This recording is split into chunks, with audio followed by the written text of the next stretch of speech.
అదే దాంతోపాటు ఈరోజు మేడ్చల్ మల్కాజ్గిరి జిల్లాలో బీఆర్ఎస్ పార్టీ, అందులో బీఆర్ఎస్ పార్టీ నుంచి పోటీ చేస్తున్నటువంటి రాయుడి లక్ష్మారెడ్డి ఎందుకు గెలవాలి? ఒకవేళ ఈ మేడ్చల్ మల్కాజ్గిరికి సంబంధించిన 7 సెగ్మెంట్లలో బీఆర్ఎస్ పార్టీ చేసిన అభివృద్ధి ఏంటంటే ఏం చెప్తారండి? పండరి బీఆర్ఎస్ పార్టీ ఏం అభివృద్ధి చేసిందనేది మనకు 4 నెలల కిందనే ప్రజలు రిజల్ట్ ఇచ్చారు మనకు. బీఆర్ఎస్ పార్టీ రాష్ట్రానికి మరి కేసీఆర్ గారు తెలంగాణ రావడానికి ఓకే ఎంత ఉద్యమాలు చేసి ఎంత కష్టపడి ఒక పులి నోట్లో తలబెట్టినట్టు చావును కూడా లెక్క చేయకుండా వారు ఈ రోజున తెలంగాణ తీసుకొచ్చారు. మరి తెలంగాణ తీసుకొచ్చిన తర్వాత 10 సంవత్సరాలు వారు ముఖ్యమంత్రిగా ఉండి ప్రజల కష్టాలు ఏమున్నాయి, పేదవాళ్ళ గురించి ఆలోచించి, అన్ని వర్గాల గురించి ఆలోచించి ఎన్నో స్కీమ్స్ తీసుకురావడం జరిగింది. ఆ స్కీమ్లలో దేశంలోనే, మన భారతదేశంలోనే ఈ స్కీమ్లను చూసి కొందరు ఆదర్శంగా తీసుకున్న పరిస్థితి ఉంది. సో ఎంత కష్టమైనా కూడా ప్రజలు, నా అన్నదమ్ములు, నా అక్క చెల్లెలని చెప్పి దేశంలో ఎక్కర్లేని స్కీమ్స్ అన్నీ మరి పేదవాళ్ళ గురించి తీసుకొచ్చిన ఘనత మన ముఖ్యమంత్రి, ఇంతకుముందు మాజీ ముఖ్యమంత్రి గారు కేసీఆర్ గారికి ఉండింది. సో అలా చెప్పుకుంటూ పోతే ఏంటంటే గ్రేటర్ హైదరాబాద్ విషయానికి వస్తే కూడా గ్రేటర్ హైదరాబాద్ను 10 సంవత్సరాల కింద ఎవరు పట్టించుకున్నారు? హైదరాబాద్ అంటే ఎవరు తెలిసింది? హైదరాబాద్ పట్టించుకున్నారు. మన దేశంలో ఎవరైనా పట్టించుకున్నారా హైదరాబాద్ని? ఈ రోజున మరి మన హైదరాబాద్ అంటే ఎన్ని ఫ్లైఓవర్లు వచ్చినాయి, ఎంత ఇన్ఫ్రాస్ట్రక్చర్ డెవలప్ అయింది, ఎన్ని రంగాలలో డెవలప్ చేశారు, ఇంటింటికి వాటర్ ఇస్తున్నారు. ఈ రోజున రైతన్నలు మన దగ్గర ఇంతకుముందు 10 సంవత్సరాల కింద అంటే చాలా వీక్ ఏరియా ఉంటుండే. తెలంగాణ అంటే ఎవరు పోతుండేది? వెళ్ళేసేది తెలంగాణ. ఎందరో మన దగ్గర నుంచి తెలంగాణ నుంచి వెళ్ళి బతుకు తెరువు గురించి బయట పోయేది, బయట రాష్ట్రాలలో పోయేది.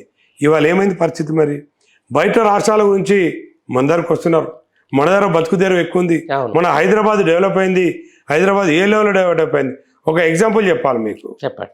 ఐటీ రంగంలో దేశం అంతా కూడా ఎవరన్నా ఈ రోజున చదువుకున్న పిల్లలు, యువత జాబ్ చేయాలంటే సేఫ్ ప్లేస్ కింద మొత్తం దేశం నుంచి వెళ్ళి హైదరాబాద్కి వస్తున్నారు. హైదరాబాద్ జాబ్ చేయాలనుకుంటున్నారు. ఈ ఘనత అంతా ఎవరిది? ఇదంతా కూడా మన ఇంతకుముందు ఐటీ మినిస్టర్ అనుకోండి, మున్సిపల్ మినిస్టర్ కేటీఆర్ గారు ఎన్నో దేశాలు తిరిగి మరి హైదరాబాద్ను ఏ రకంగా డెవలప్ చేయాలి, ఎట్లా ఫ్లైఓవర్ తీసుకురావాలి, ఇన్ఫ్రాస్ట్రక్చర్ ఎట్లా తీసుకురావాలి, రోడ్లు ఎట్లా వేయాలి, ప్రజలను ఎట్లా మనం అది చేయాలి, వాళ్ళకి సహాయం ఎట్లా చేయాలనే దానిలో తీసుకురావడం జరిగింది. కాబట్టి ప్రజలు అన్నీ చూస్తున్నారు. ఇంకో విషయం చెప్పాలి మీకు, మరి బస్తీ దవాఖానాల గురించి మనకు తెలుసు. బస్తీలలో ప్రతి బస్తీలో ఆ బస్తీలనే ఎవరైతే ఉంటారో బస్తీలో 1000 మంది ఉన్నా, 2000 మంది ఉన్నా, 500 మంది ఉన్నా కూడా పేదవాళ్ళు ఉండే ఏరియాలలో మరి హరీష్ రావు గారు బస్తీ దవాఖానా అనే స్కీమ్ తీసుకొచ్చారు. అది ఆదర్శంగా తీసుకుంటారు ఈ రోజున. కానీ ఒక విషయం చెప్పాలి మీకు, ఈ రోజున మన ఐటీ హైదరాబాద్ అనేది ప్రపంచ దేశాలలో ఒక మార్క్ వేసుకున్నారు. ప్రపంచ దేశాలలో ఐటీకి సంబంధించిన, ఐటీ రంగానికి సంబంధించిన ఏవే కానీ వచ్చినాయి అంటే లక్షలాది మంది మనకి ఇక్కడ పనిచేస్తున్నారు అంటే ప్రపంచ దేశంలో గుర్తింపు వచ్చిందంటే మరి మన కేటీఆర్ గారు. ఇలా చెప్పుకుంటూ పోతే ఏంటంటే డెవలప్మెంట్ విషయంలో ఒక విషయం చెప్పాలి మీకు. అందరి 10 సంవత్సరాల కింద పోయినోళ్ళు, బయట కంట్రీకి పోయి మళ్ళీ మధ్యన వచ్చిన వాళ్ళు మన దగ్గర హైదరాబాద్ తిరుగుతుంటే అరే ఇది మన హైదరాబాదేనా, ఇంతకుముందు ఉన్న హైదరాబాద్ ఇంత డెవలప్ అయింది ఏంది, మనం మన దేశంలో ఉన్నామా, మన హైదరాబాద్లో ఉన్నామా, లేదా వేరే దేశంలో ఉన్నామా, మనం దుబాయ్లో ఉన్నామా, వేరే కంట్రీలో ఉన్నామా, సెలబ్రిటీలు కూడా దానిలో ఈ రోజున డెవలప్మెంట్ జరిగింది. తప్పకుండా హైదరాబాద్ డెవలప్మెంట్ ఎట్టుందని తెలుసు. మరి ఈ 100 రోజులలో మరి ఈ ప్రభుత్వంలో వీరేం చేస్తున్నారు, ఏం మాయమాటలు చెప్తున్నారు, ఏం డెవలప్ అవుతుంది, ఏం డెవలప్ కాదు అనేది ప్రజలందరూ కూడా గమనిస్తున్నారు. ముఖ్యంగా మల్కాజ్గిరి పార్లమెంట్ ప్రజలైతే చాలా అన్ని స్టడీ చేస్తారు. ఎందుకంటే ఇది గ్రేటర్ హైదరాబాద్లో ఉంది కాబట్టి ప్రతి ఒక్కటి వారికి ఏంటంటే రాజకీయ అవగాహన ఎక్కువ ఉంది వాళ్ళకి. కాబట్టి వాళ్ళు తప్పకుండా ప్రతి ఒక్కరు కూడా చూస్తున్నారు. ఉట్టి మాటలు ఏవి ఉట్టి మాటలు పక్క పెట్టేటోళ్ళు ఎవరు? అవును ఉట్టి మాటలు చెప్పేటోళ్ళు ఎవరు? అవును మాట ఇచ్చి పనిచేసేటోళ్ళు ఎవరు?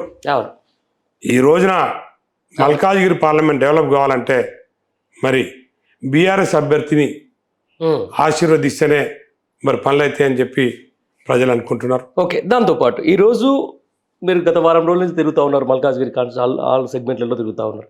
ఏమేమి సమస్యలు ఐడెంటిఫై చేశారండి? మల్కాజ్గిరిలో ఇక్కడ ఏంటంటే ఈ కారిడార్ది పెద్ద సమస్య పెద్ద అయిపోయింది. సమస్య అయిపోయింది అది ఒకటి. ఇంకోటి చాలా విషయాలు ఏంటంటే మా దగ్గర అంతా ఆర్మీ ఏరియా ఎక్కువ ఉంది, అవును అవును ఆర్మీకి సంబంధించిన ఏరియా ఉంది. అవును మరి ఈ మధ్యన మరి ముఖ్యమంత్రి గారు కూడా ఆర్మీ ఏదో కారిడార్ తీసుకొస్తున్నారు. సరే ఇది ఒక 7-8 ఏళ్ళు పట్టింది ఈ కారిడార్, మరి అది ఎప్పుడు స్టార్ట్ అవుతుందో ఏమవుతుందో. నిజాన్ని తీసుకొస్తే మరి ముఖ్యమంత్రి గారికి అందరు హ్యాట్సాప్ చెప్తారు, తీసుకొచ్చి పనులు తొందరగా స్టార్ట్ చేయించి ఫండ్స్ తీసుకొస్తే నిజానే బాగానే ఉంటుంది. కానీ చాలా సమస్యలు ఉన్నాయి ఇక్కడ. ఆర్మీ సమస్యలే అనుకోండి, అండర్ పాస్, ఇప్పుడు రైల్వేకి సంబంధించిన చాలా వర్క్స్ పెండింగ్ ఉన్నాయి మా దగ్గర. అండర్ పాస్లే కానీ ఏదైతే బ్రిడ్జెస్ ఉన్నాయో అవన్నీ కూడా చాలా ఈ పెండింగ్ వర్క్స్లో ఉన్నాయి. శాంక్షన్ కూడా అయితే లేవు, ఎక్కడ కూడా సెంట్రల్ వర్క్స్ ఏది కూడా మూవ్ అయితే లేవు.